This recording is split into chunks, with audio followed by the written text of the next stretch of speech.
Hello, everybody, and welcome to today's webinar. If you thought OW20 was thin, meet OW8 with Lake Speed Jr. I am Amanda Goyette. I'm an admin assistant here at AERA, and I will be helping moderate today's event with my colleague, Rob Monroe. Hey everyone, yeah, Rob Monroe here. I look after membership and technical development at AERA. And today we're looking forward to this webinar. Lake is always a wealth of information, and this is going to be a good one. For those of you that call our tech line, we are excited to announce that we do have a new tech specialist, Andy Kennedy. And Andy comes to us from the agricultural engine world, so he specializes in anything tractor related and diesel. If you do get a chance to speak with Andy, or if you haven't already, make sure to give him a big welcome. And it's great part of the team, and it's nice to have him with us. So that'll be very, very helpful. Another thing we got on the go, we just excited to announce that we've updated our online training program, and it is gone live now. And if you were looking for any engine machinist training, this program kind of gives you a kickstart to all of your engine theory. The program is self-paced, and you have 1 year to complete, and it includes that training manual, which we've just fully redid. And there's 18 chapters in there. There's chapter tests. There's get your engine machinist certification. You'll have your cylinder head certification once you're finished. So if you've got a new hire maybe in the shop that's looking to get their engine theory, this is a great program for that. I know a lot of our trade schools around the country use our program. It allows them not to have to rewrite curriculum because we've kind of done all that work for you. So it's a great program. I would really recommend that. Like I say, if you've got an up-and-coming machinist that you'd like to train, this is a great head start for them. So what I'll do now, I'm going to go over to Lake Speed. And now Lake Speed's from Total Seal Piston Rings. Like I said, it's always a treat when we have Lake on. He makes our job on this end for Amanda and I super easy. He's a wealth of information, like I mentioned. So Lake, how are things going today? Oh, I am good, Rob. Thank you for letting me do this. Make sure that such thing shows up correctly. Oh, looks pretty good there. Nice, I like that. It's odd, Rob. I think we first started doing a lot of these webinars, several years ago, and of course then with COVID and everything, but the webinar became the thing we all did because we weren't doing anything in person. Well, in the last few weeks, everything I've done has been, an in-person class or seminar or something like that. So going back and having to do a webinar and not being able to see everybody out there is kind of weird. So I got my webcam on, so I'll be looking, I'll be moving my hands like I normally do, and we'll go through all of our stuff. But I'm just going to imagine that everyone out there is listening and they're smiling and they're happy. No one's awake. Everyone's awake and happy, right? That's I'm projecting that. Don't worry, I'm not looking at anybody thinking they're in their underwear or anything, so don't worry about that. So 0W8. I mean, this stuff is a little bit crazy. Let me try to get the right screen here. There we go. Oh, me back up one. There we go. All right, so like I said, these are two new viscosity grades, 0W8, 0W12. And I say they're new, and we're going to go through and explain how they're really not new. They're just new to us here in North America. And that's because of some interesting things with the API.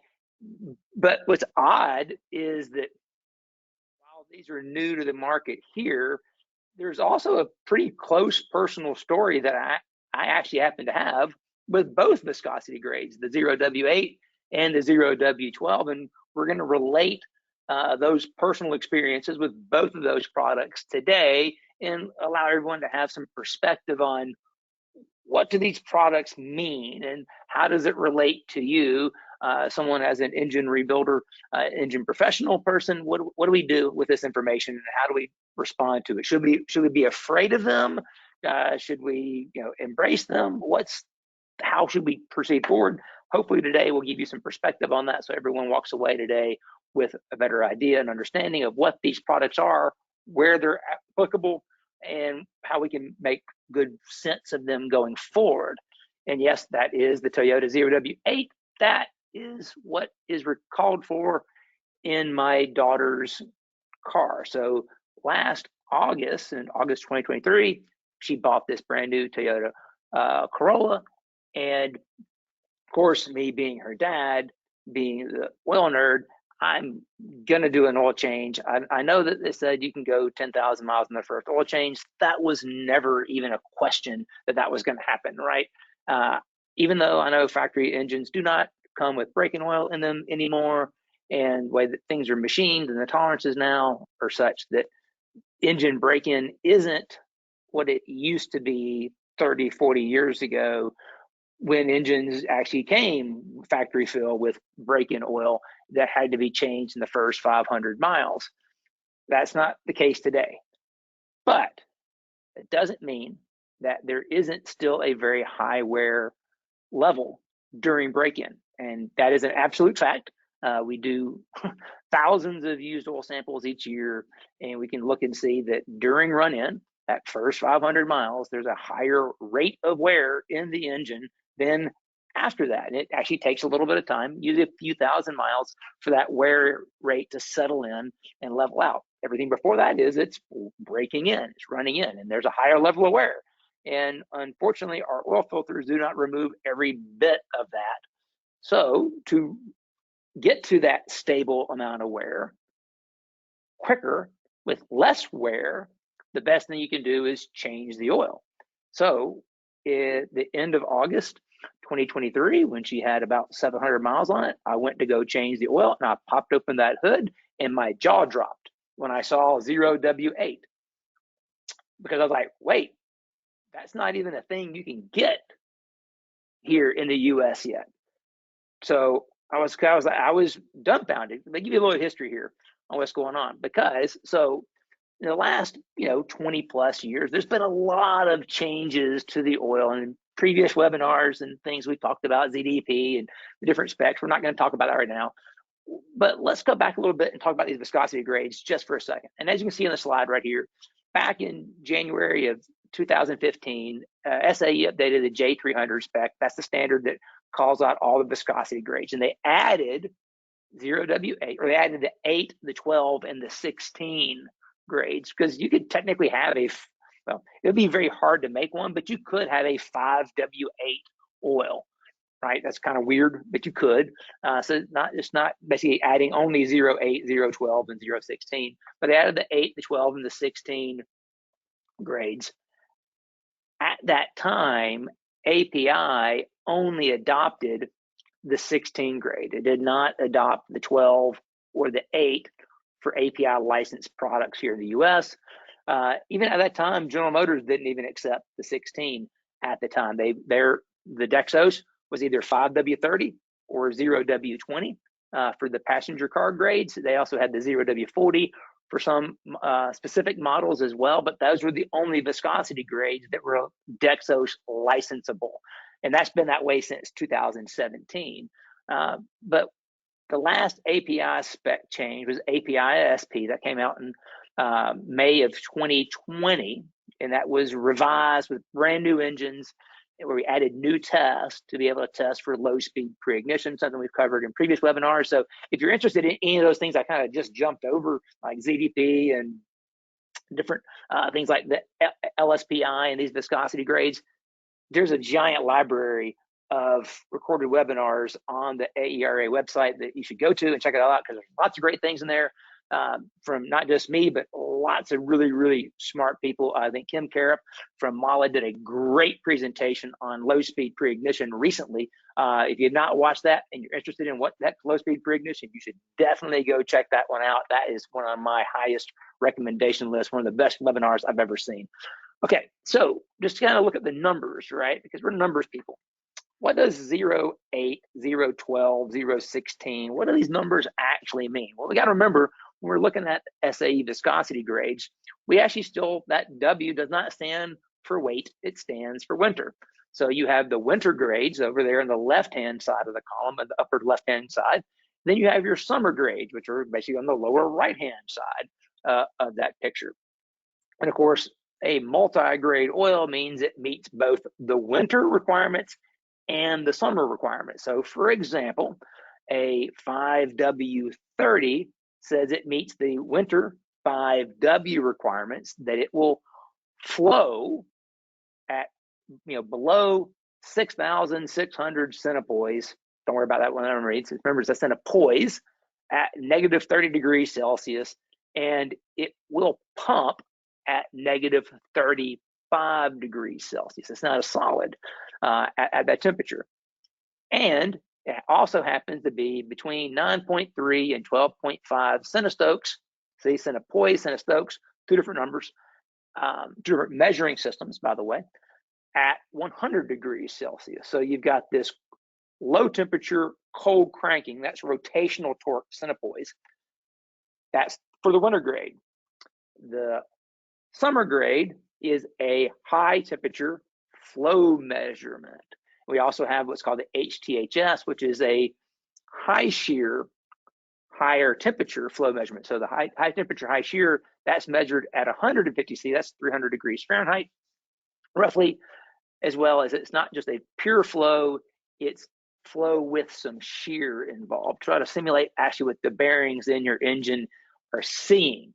So with that perspective, obviously, the lower the number before the W, the colder it can be outside when the oil still flows. So the oil is going to flow better at low temperature. And for OEMs around the world, they have discovered that, hey, you know, that oil is thinner at low temperature. That's less drag, less resistance.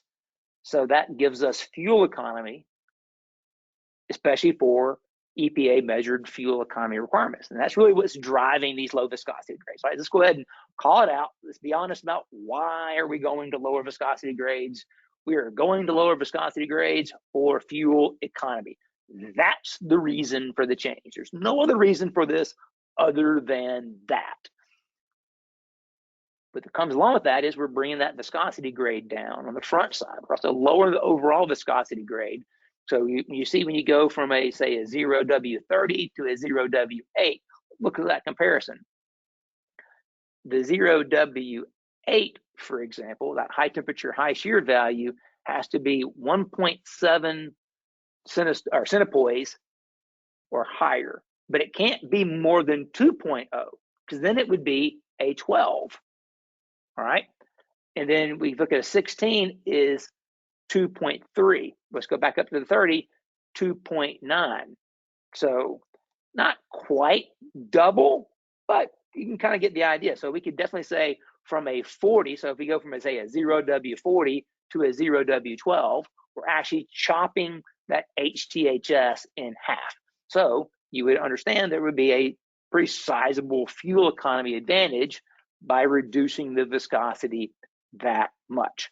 Hopefully everyone's clear and understanding on that. Of course, that means that if you make that big a change in viscosity, if you don't know what you're doing, you could easily misapply this product, which is why API, a couple of reasons why they didn't adopt that 0W8 and 0W12 right away, because they were concerned that people might make wrong applications, especially if you're probably familiar with those two symbols on the left-hand side of the screen. The API donut over there has been on bottles for a long, long time. And then the ILSAC starburst has been on the front of bottles for as long as I can remember seeing them, to be honest, right? And what those mean is they meet the API and ILSAC standards. Now, these products were only, those symbols were only on products that were a 0W20 or higher in viscosity. So when SA revised things and they came out with the 016 or 16 grade, 12 grade, 8 grade, API adopted the 16 only. Then we created this brand new shield symbol so people wouldn't confuse it and think, well, it's got the symbol on it, we'll just use it. That's the thing that I've always seen, let's put it in.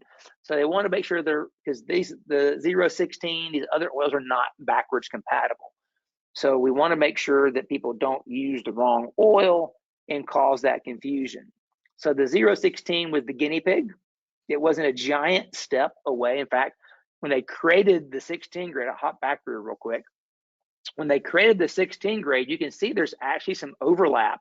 If you look at the numbers on the high and the low, that 16 and 20, they overlap. The real difference is in that high temperature, high shear, the HTHS. That's where the 16 is lower than the 20, but from the kinematic viscosity, that centistoke flow rate at 100 degrees C, there's actually overlap between the 16 and the 20. That's because they basically split the 16 grade or the 20 grade to make the 20 and the 16, and they let that HTHS number be the variant that caused that. So 16 was the guinea pig. Cat came to the market. It was very slow to be adopted, but eventually it kind of became a thing, and it's there, and a lot of OEMs began to embrace it here more recently. So with, we'll call it the pilot program of the 16 being successful without having a lot of issues, API then said, okay, we'll go ahead and allow the 0.8 and 0.12 as viscosity grades. What's interesting, you look at this article, they decided this in September. So that was a whole month after my daughter had bought her car. So when I did that first oil change, right around 700 something miles, all I had available at that time was 0W16. And I'll show you some of the results of that later on toward the end of the webinar. But anyway, that was where, of course, we were. You couldn't even buy 0.8 or 0.12. Obviously, when Toyota began to ship those cars over to the United States, they knew that it was going to be available, that they felt like that would pass, and that they were being ahead of the game. Okay, so I was shocked when I opened the hood, like I mentioned earlier, and I saw 0W8, but I wasn't completely afraid. And let me explain why I was not afraid when I saw 0W8. Because going back several years ago, I was fortunate enough to be working with a group of people from General Motors, Oak Ridge National Lab on a project for low viscosity engine oils. We were using some pretty advanced additive chemistry. We worked with the guys at Aspen Chemical to help us out to build a bespoke oil. So this isn't a regular oil off the shelf. This was really a variant where we took a lot of this technology that we were using in the Joe Gibbs racing oils at the time. We actually raced, even back then, on a what would now be a 0W16 oil. So we kind of took the basis of that 016 oil and we began to modify it, because that formula would not be appropriate for a street car. We modified that formula again using different test things, and we'll show you here, and guidance from like the guys at Afton and GM's experience. And we modified that formula to make it where it would be streetable. And we ran it through a series of tests. I'm going to walk you through the steps we went through in testing a 0W12, because that's what GM was interested in. I said, let's see if we go from a 530 and we go to a 0W12, what's the impact on wear in the engine going from our Dexos 530 to the 012? So we began with some bench test in the lab. The picture of that little device over there on the right hand side of the screen is called a mini traction machine, MTM. So you have this ball that's on this axle, and there's a little disc in there. And what you can do is you can rotate the ball while it actually rotates the disc. So it lets you change what's called the slide to roll ratio. Because one great thing, fascinating thing about the internal combustion engine is that you have a variety of contacts going on in the engine. Not only are there different geometries of contacts, you have things that are sliding, you have things that are rolling, and sometimes it can do a little bit of both. Think about a flat tap, it's actually rotating. It's not just pure sliding. There's some rotational force in there. And the piston rings, they're rotating up and down the cylinder as it goes, but they're also sliding. And you go through full film conditions, you go to mixed, you go to boundary. So you experience all these different things. So that the mini traction machine can actually simulate all three stages of lubrication. You can see boundary, mix, and hydrodynamic, and you can change that slide roll ratio and do those things. So what we did is they started off with their basic specimen that they have, and they ran the 5W30 Dexos 2 or Dexos 1 Generation 2 spec oil at the time, and they established the benchmark. Then we ran our 0W12 with and without this new ionic liquid additive package or additive that Oak Ridge National Lab had developed as a replacement for ZDP. And basically it wasn't a complete replacement, it was a partial replacement. So we basically half the ZDP was removed and other half was replaced with the ionic liquid.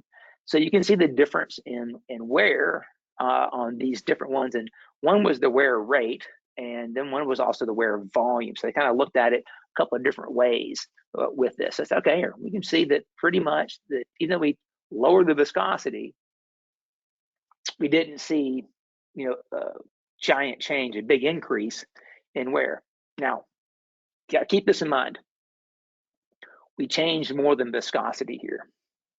This isn't the same additive package, the same base oils in that 012 as what was in the 5W30. We were taking an additive package and base oils that were already running in a race engine at 0W16, and then we modified that and made it a 0W12. So this isn't apples to apples. So I want to make sure everyone's clear on that before we jump in and go much further, that this is not the same chemistry, and we're just changing viscosity grades. We're changing two things. We're changing chemistry and viscosity grade. Now, when we do all of that, we saw a big reduction in coefficient of friction. Where you can see that green line was the Mobile 1 Gen 2 Dexos product, which is their baseline oil at the time. And over time, you see it goes up and it stabilizes. Coefficient of friction right about 0.13. And then essentially, when we were able to go with the ionic liquid version of that formula, it dropped it down to about 0.6. So we cut the friction in half. I don't know, we had fun with that. We really loved that one. I was like, oh, this is cool. This is great. But again, this is the bench. This is not a real engine. So not every time, actually most times, what you see on the bench isn't going to 100% correlate to what you see in a real engine. So because we were doing some testing with GM and Oak Ridge and the guys at Afton with another project related to low-speed pre-ignition in direct injection engines, we happened to have an LT1 direct injection engine out at EFI University, and my buddy Ben Strader was kind enough to let us come out there and do some testing on that engine with these oils. So we were able to kind of combo doing some LSPI testing as well as doing some oil viscosity testing with that engine. So we did all kinds of dyno testing with it. We'll show you some results here. One thing we were able to do, and no different than what we'll show you in a little bit, what GM did is that when we run these engine tests, when we actually run certain speed and load combinations for a given amount of time, at the end of that test, what we're going to do, or even in between during the duration of that test, we're going to take used oil samples. We're going to take those samples, and then we're going to send them off to the lab, and the lab can run different analytical tests on them, and we can see what are the wear metals in the oil. And we happen to know what the metal of the engine is, and we can see, okay, how much metal is in the oil, and then where is that metal coming from, and that can give us an idea of what's actually happening in the engine. Is that change in viscosity or chemistry a positive or a negative for the health of this engine? So here's some results from those tests we did with Ben out at EFI University. So we're looking at the very top screen. That little box is the new oil values. And like I mentioned, these two oils are completely different. As you go through and you compare the Mobile 1 to the CPO 356 IL formulation, you will see there's not a single set of those values that are the same. Like not even close to the same. I think like the boron content is the one that's the closest one. Everything else is literally a mile apart. So again, I mentioned that earlier. I know I'm beating the dead horse, but I just want to make sure that no one makes, says, oh, this is great. I'm going to go out and I'm going to go throw some 012 in my hot rod Chevelle because it was worth fuel economy and horsepower. Please don't do that. At least not yet. So first cycle we did some running, and this was more just to make sure everything was going to be okay, oil pressure wise and all that.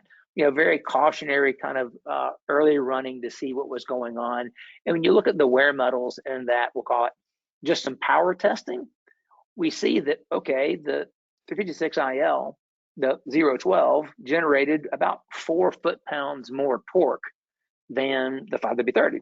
We said before, with lower viscosity, it's going to free up some power. Hey, that's a good thing. We like that. And if you look at the iron, which is Fe, and the copper, and the tin, and the aluminum, just some power runs, there's really no change in the amount of wear. They're very equal. So ooh, we're excited about that. Then we did another cycle where we were looking at fuel consumption, and boom, there's a difference in fuel consumption. That lower viscosity oil doing that cycle for fuel consumption, we saw a lower amount of fuel to complete the exact same amount of running, same speed, same load, same time. Just didn't need as much fuel to accomplish all that. Oh, okay, back to what you're looking for. Why are we going to lower viscosity oils? Why did I say that earlier? Top of the thing. It's all about fuel economy. This is what we're looking for. So we're seeing that. Okay, third cycle. Now we're going to do a little more heavy durability. We're going to say, what's it like if you're going to tow up a grade and do some things like that, where the engine's going to be pushed harder? What are we going to see? Well, from the iron perspective, FE, so that's like, your cam and lifters, valve train, piston and rings running together. We really didn't see a lot of increase. They were pretty much right the same. But we did see a difference in aluminum. Now, this is a modern production engine, so it doesn't have leaded bearings. It has aluminum bearings in it, and especially the cam bearings are aluminum. And of course, the pistons are aluminum. So with that lower viscosity, we saw an increase in aluminum. It more than doubled the amount of aluminum in the engine. But that still wasn't something that was like catastrophic. Higher than we would like to have seen, obviously, but it's not catastrophic. It wasn't like imminent failure. So we're like, okay, we'll say that at this point, it's kind of past the sniff test, if you will. This was, water brake dyno, a little bit of variation to see what it looked like. So this was enough data for GM to say, okay, now let's go ahead and run the big boy test, right? And the big boy test is what they call the high temperature, high load. So this is using an LSX, a 6.2 liter DI, it's a Gen 4 block, small blocks, aluminum heads. This engine makes right around 450 horsepower, 444, 445 foot-pounds of torque. Now with this test, we're going to run 145 degrees Celsius. That's almost 300 degrees, something like the 290-ish degree oil temperature. We're going to run that with 120 degrees coolant temperature for 100 hours. This is their high temp, high load. This is if the oil is going to break, we're going to break it right now. We're going to find the weakness in this oil with this test, because this is going to be the most extreme in terms of temperature and load conditions. So we start off and we're going to run these two, and we're looking at the used oil analysis. And they took samples basically at 0 hours, right at the very beginning of the test. And they looked at it 20 hours, 40 hours, 60 hours, 80 hours, and that the end of test, 100-hour sample. So you're looking at, they basically ran the engine in, baseline on Mobile 1. Then they put in the 0W12 IL formulation, they ran it, and then they put the Mobile 1 back in it afterwards, right? Fresh fill both times. And what you're seeing here is the change in viscosity at 100 degrees C, that summer grade. And you can see, obviously, the 5W30 is that there between that 9.3 and 12.5 centistokes. And you can see that the Mobile 1, the 5W30, is shearing initially. And then toward the end of the test, it starts to get thicker again as that high temperature is oxidizing the oil. And so you're starting to see viscosity increase due to the chemical change in the oil from all the heat and the running.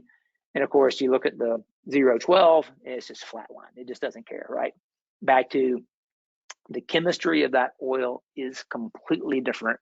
It was designed to be extremely shear stable, because we learned in racing that if you want to go lower and lower in viscosity, it can't go lower in the engine during the race than what you designed it to do. It needs to be right where you designed it. It doesn't need to be thinner, doesn't need to be thicker. It needs to be what you designed it to do. So that oil did exactly what we hoped it would do, and basically we saw from before. So we're excited about to see the stability of the viscosity on that. Now we want to look at the wear. So this is the Mobile 1 samples. And so you see the silicon levels, that's the ones that are in the blue sticking up. But we want to really focus on are the ones that are in red and in green. So red is iron. So we see that as the engine runs over time, we're seeing more and more iron because we're seeing wear. And that's what you would normally see, that progression that There's a wear rate over time, and you see it's fairly linear. There's a little more pickup toward the end, back to that oxidation. We saw that oxidation pick up at the end. Well, that means that as the oil oxidizes, it's also depleting the ZDP. So ZDP is also not just an anti-wear agent, it's also an antioxidant. So when you're running at high temperature, you can consume some of your anti-wear agent trying to keep the base oil from oxidizing and breaking down. And of course, when that happens, you see that additive consumption toward the end of life. It's not too odd to see wear also kick up. And that's what you see right here. Now, when we go from the 5W30, level 1, and we go over here to the 0W12, we see that the iron levels are much lower. But we see the aluminum levels are a little bit higher. Now, they were actually fairly stable. It didn't really change very much over time. But you see early on, iron levels are very low. And we see that the aluminum levels, they stayed pretty constant, but they were higher than compared to the Mobile 1 sample. So we basically doubled the amount of iron. Basically what we saw in that same test at EFI University, we saw an increased level in aluminum with the 0W12, but iron-wise, it actually did better. So this is like, okay, this was pretty cool. So coming out of that test, we knew that those lower viscosity oils could do a really good job in terms of wear protection. We knew there would be some increased level of aluminum because we've seen that, but overall it wasn't catastrophic. And that correlated pretty well with things we have seen. Like, for example, this is some samples from my dad's engine. So if anybody's been following along the last year or so, we've resurrected some of my dad's old NASCAR engines and freshened them all up and modernized them, but still keeping the same heads, blocks, cranks, and rods. But we changed the pistons and changed the rings, changed the hone, and things like that. And even in that engine, you can see that going from a 30 grade oil even down to a 016 or a 5W20, that once that engine breaks in, we can go from 12.8 centistokes, that 30 grade, we can go all the way down to 8.1 centistokes in the 20 grade range, and we're not seeing a dramatic increase in wear. Right? The iron levels are actually going down, but that's just because the engine is running in. Like that far right hand side was there's actually initial break in and early running, but you can see that you're able to see pretty nice low levels of wear in the engine. And so even out on the racetrack, running the car for a whole track day, we're not really generating that much more wear in that engine than they were generating in a 100-hour test on a factory engine. So we see good correlation there. Makes you feel pretty good and confident that lower viscosity oil, as long as you have the right chemistry, shouldn't be something that's very scary. So that's the key thing we want to take away from today. But that's the key thing. I said, as long as the chemistry will allow it. So here recently, and we actually just put this video up on the Motorola Geek YouTube channel over this weekend. You can go check it out. You can get all the details. This will jump you to the very end of the video and save you from having to watch the very end to get the answers, because I'm going to give you the answer right now.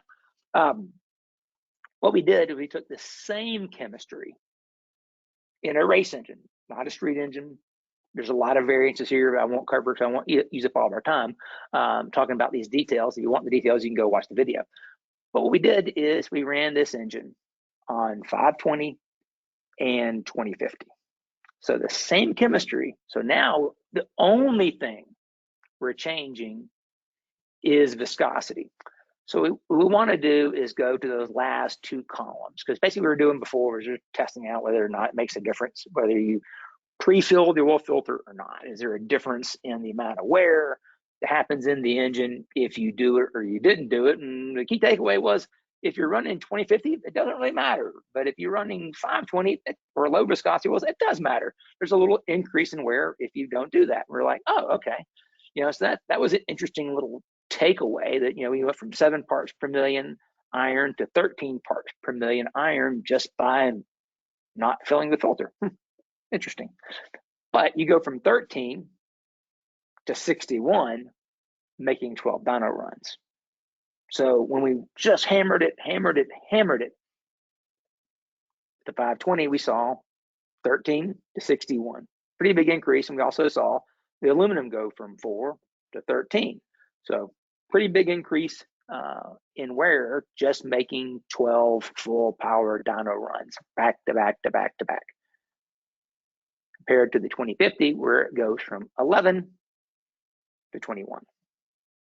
So the starting point of the two before the dyno runs is pretty much the same, 13 and 11. Those aren't different, right? You're not going to split hairs over 1 or 2 parts per million. That can just be the variance in the lab or the sampling technique. Don't get caught up or worried about that.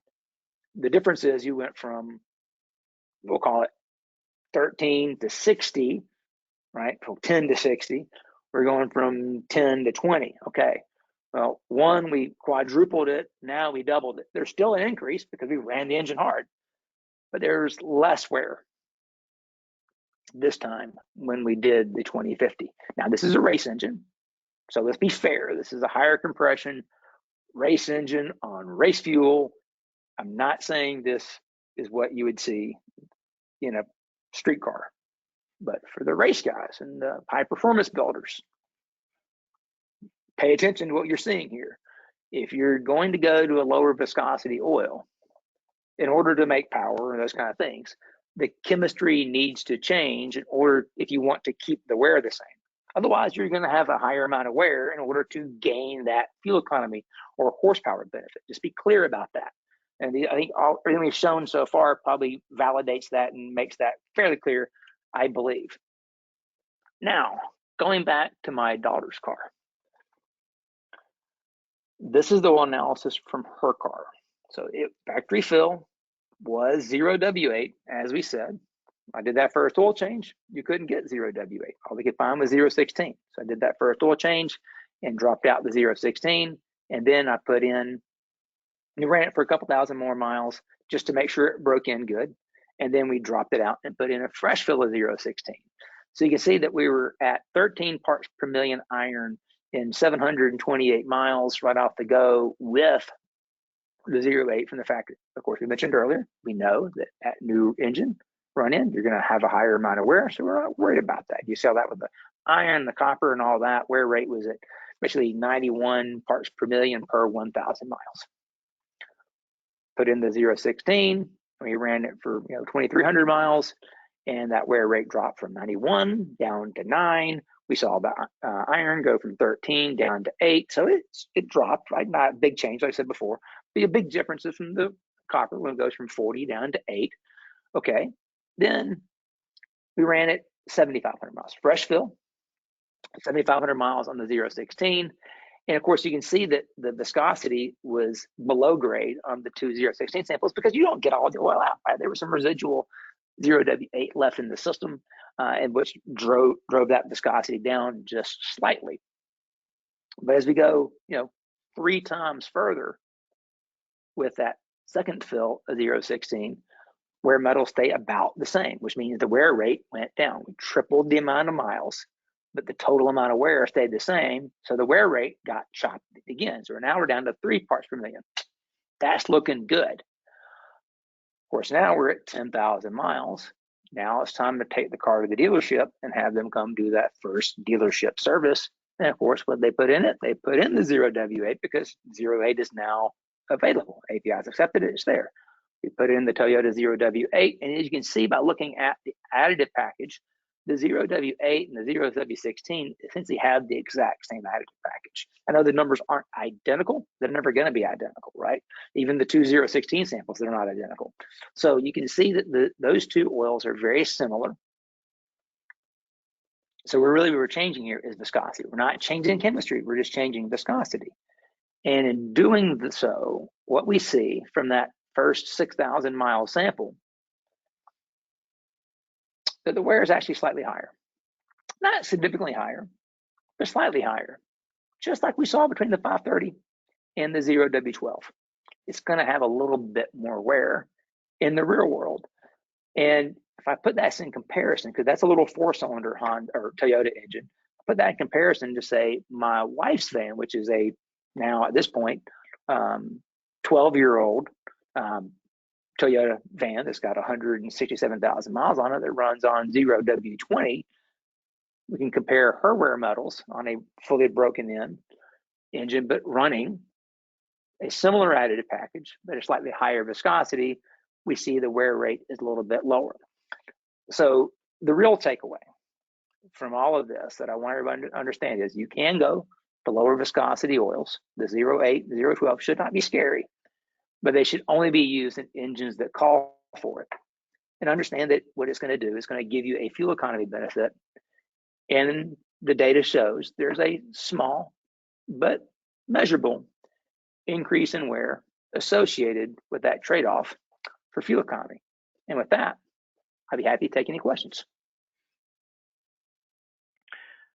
Super. Thanks, Lake. Great presentation. We do have several questions here for you. The first is, why does SI come up with the 5W30 and 0W12? The silicon was increasing on all of those, and I'm not sure that what was the driver there.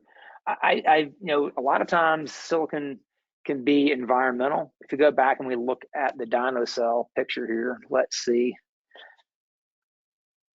I'm not sure where the air source is, and so we'll call it's possible that the silicon is coming from an air source, so that as the longer the engine runs, there's going to be more silicon building up, only because of somehow or another it's being brought in environmentally. Now, I don't believe that's the case, because usually when you have environmental silicon, dust, dirt, it causes abrasive wear in the engine, so that as that SI level would increase, you would see a corresponding increase in all the wear metals, typically copper first, because the softer the metal, easier it's going to be damaged by environmental silicon. So I don't think that's the case. I know that, at least with Toyota, for example, they actually will pre-lube the oil filter gasket with a silicon-based grease. Now, I don't know if GM does the same thing, but that very well be the case here, that over time, the longer the engine runs, the more that silicon, basically leaches out into the system, and it's, background contamination, which is why it's so important when you're looking at used oil analysis, is you have to look at the big picture. You can't just look at one element only. You have to look at that element and look at it in relationship to everything else. Because if you were saying, okay, just that increase in silicon alone, well, then you see a corresponding increase in iron. Well, you would say, well, that's what it is, right? But that's not what happens here. So that's where I really believe it's something within the system, more than likely, either some kind of sealant or gasket type material, in this case, that is coming off and contaminating the system as it runs. What else we got? Okay, so this gentleman's asked, in 0W62000-35C, what does the number 62000 represent? I have no idea what that question even means. Okay, all right. I'm gonna come back to here. I'm gonna come back to this slide. This is the SAE viscosity grade chart. So if SAE J300 is what defines viscosity standards. Now, repeat the question, and maybe I misunderstood it. Okay, so it just goes in 0W62000-35C. What does the number 62000 represent? Oh, okay. All right, got it now. Okay. So that's 6,200 centipoise.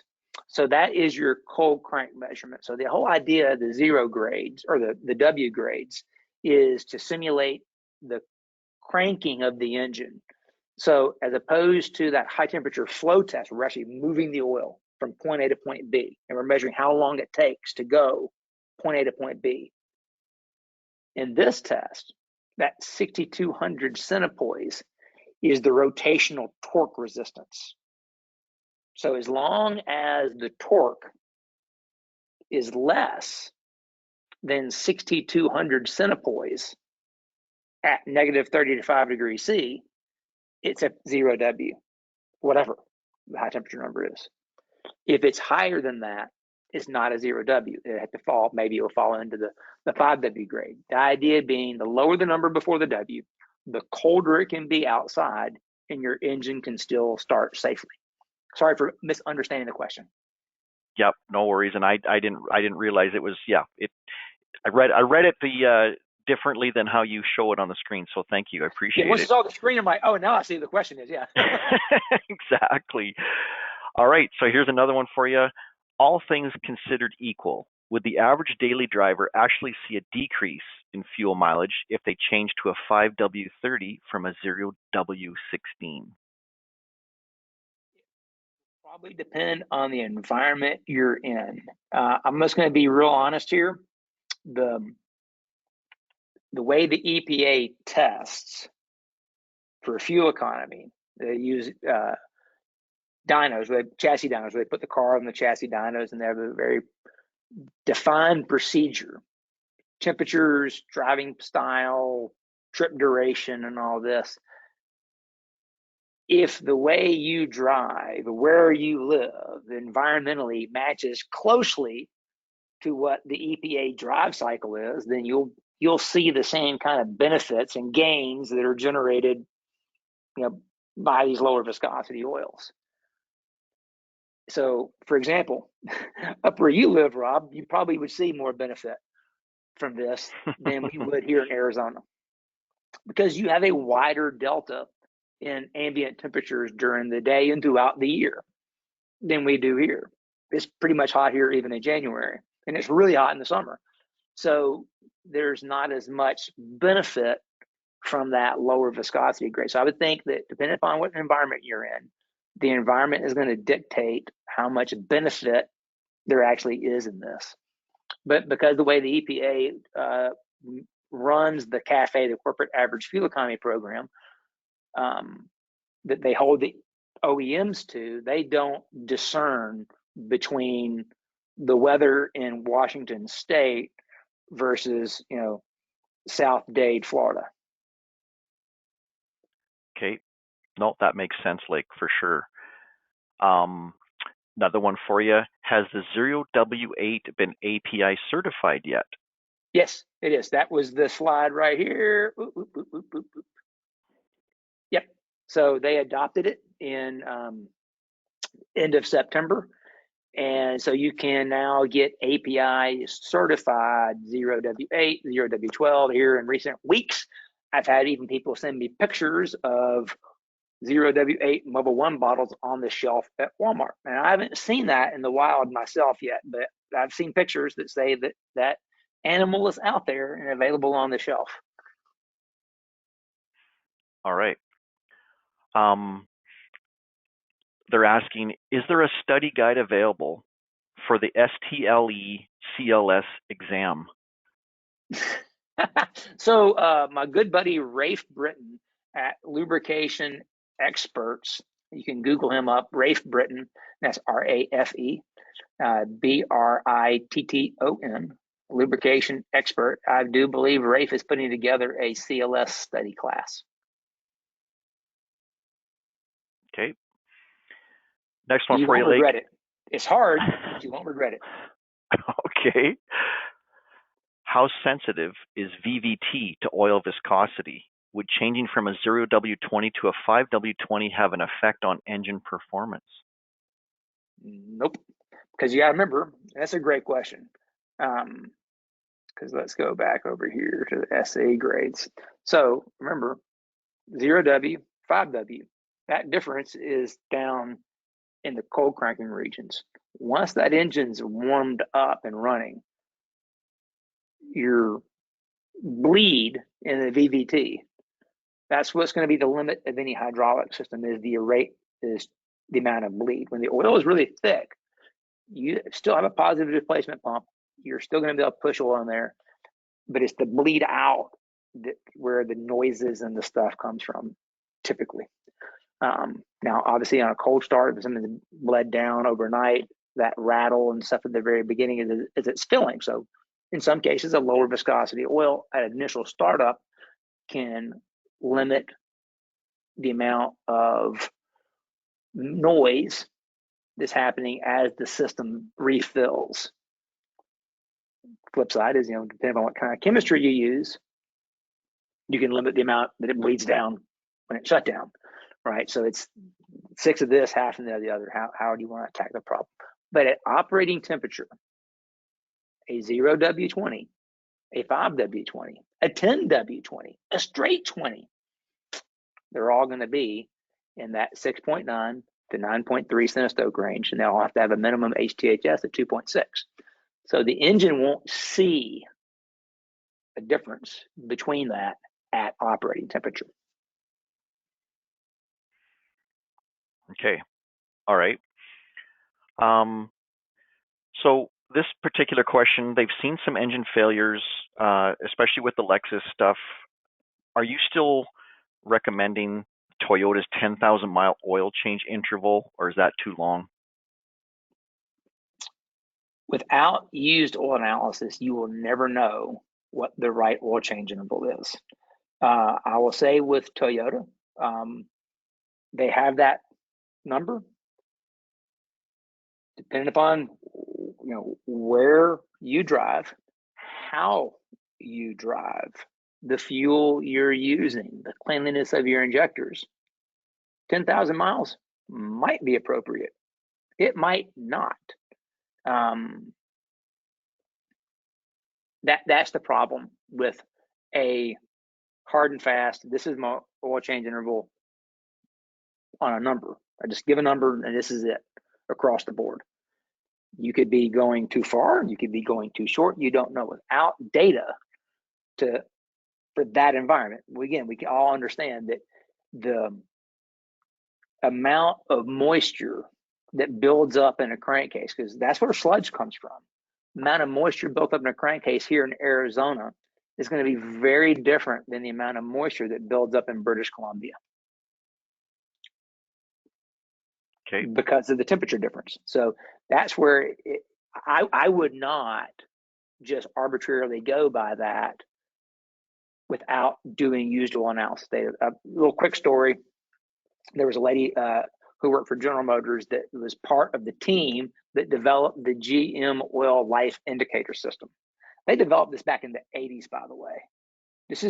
It's marketed now anew. They've had this technology for a long time. Her nickname was Sister Sludge, and she famously said she could make anyone's oil fail in less than 3,000 miles.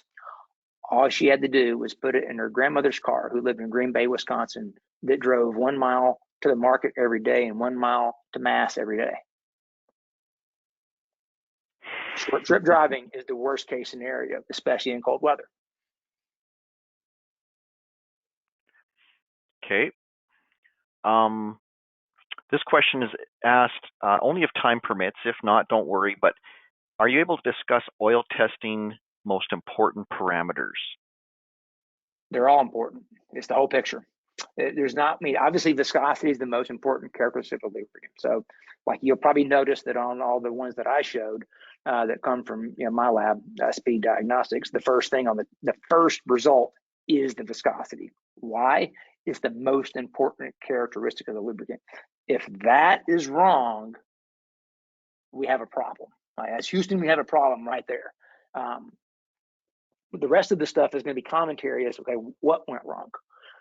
Is it low because we have high fuel dilution, or is it the wrong viscosity, or do we have a lot of contamination that could be causing this? What's going on? And then as we get further down, what are the consequences of this contamination or the viscosity being off? So viscosity is the one we lead with because it's the most important characteristic.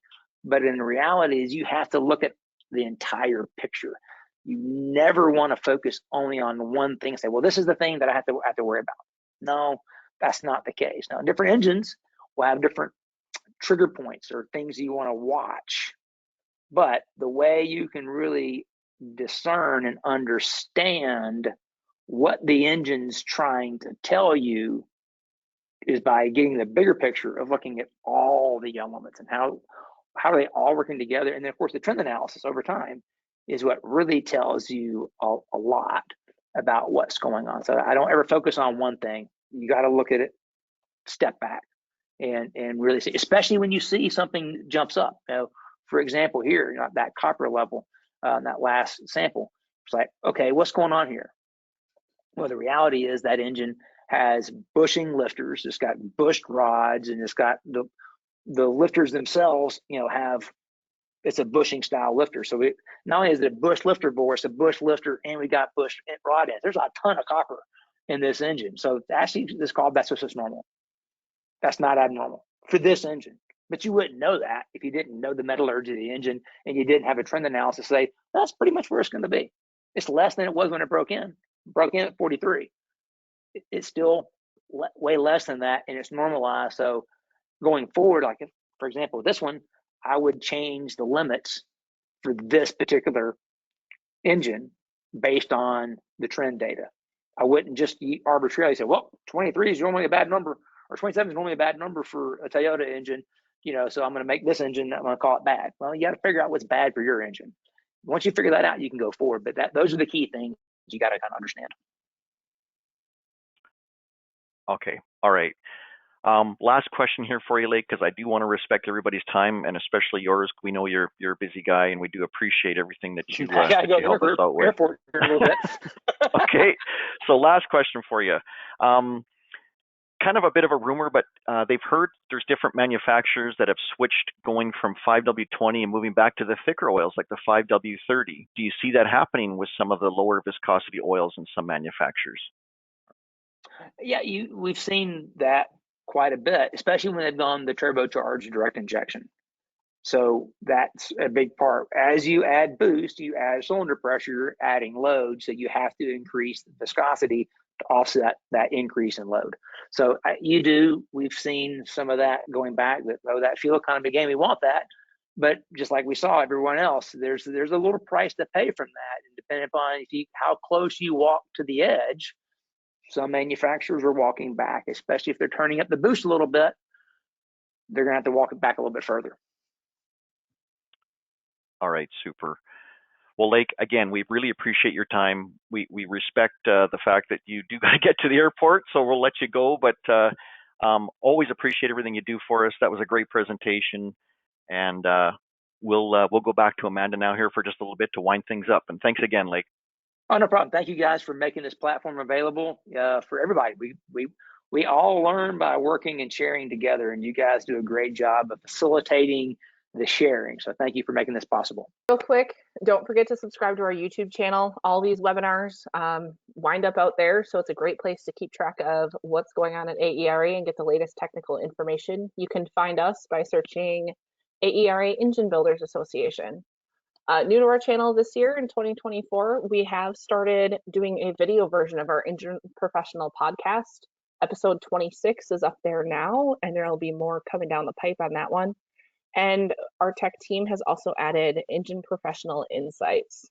The first video is up there live as well, and it features Chuck Lynch and Steve Fox off the AERA team. And then lastly, thanks as always for attending. We know you guys are super busy, and we appreciate you taking time out of your day to watch these with us. When you leave today, there will be a survey that pops up. Take a moment, fill that out, let us know how we're doing. There's a spot in there if you have additional questions for Lake, you can ask those, or if you have some questions or anything for the AERA team, there is a spot for that as well. You can also reach anyone on our team by calling 815-526-7600, or you can always shoot an email to Rob or myself. Both of our email addresses are listed there also. So as always, we appreciate you guys, and we'll let you get on with your day.